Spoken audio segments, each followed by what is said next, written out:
Then we're going to get into the open-ended questions.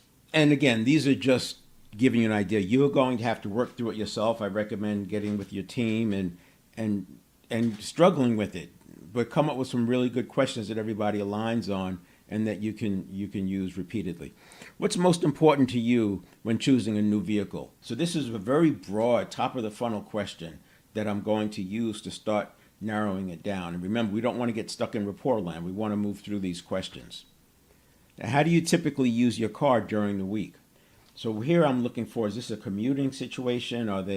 Do they go on trips? Does the car sit a lot? Does the car get driven a lot? And this is going to come into play later because I want to know how many miles they drive. Now, if the person is asking for the top of the line car, you may think that doesn't matter.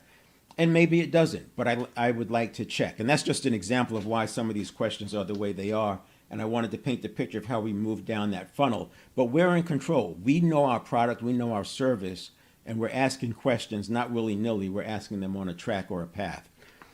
What challenges have you experienced with your current applications? I know you've got a couple of them. Are there any specific challenges that come to mind? From there, what we want to do is ask open-ended questions until, if possible, we can get to a point where they're no longer giving pat answers. We like to get to that point past the 3 or 4 levels deep where they're now having to think about the answer.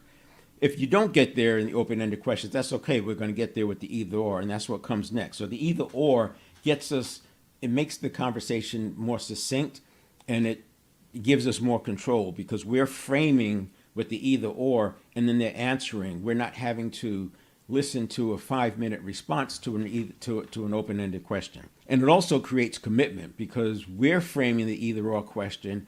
We're getting them to commit to one of those answers or not. So if they say that they like performance driving, they're making a commitment to accept some of the other things that go along with the performance car, or we have to backtrack on that, which is okay. But this is how you end up with a solution that matches what they're most likely to say yes to. Would you prefer a sportier feel with tighter handling, or would a smoother, more cushioned ride be more appealing to you? On the software side, would you rather have a system that automates tasks completely or one that gives you more manual control along the way? Do you prefer a clean, minimalist dashboard for your applications, or is it something with deeper customization that's more appealing? And remember, typically when there's more customization available, it's more complex. So this is why you're trying to work through this now, because you don't want them to become objections. This is how when sales trainers talk about breaking through objections in the fact finding, this is what we're talking about. We're literally using the either or questions to get rid of some objections that would come up later on. To help illustrate what it looks like using the spin model, I'm going to use personal type questions. We're going to use the example of going out to a restaurant because it's something we can all relate to, and you can see how these actually apply.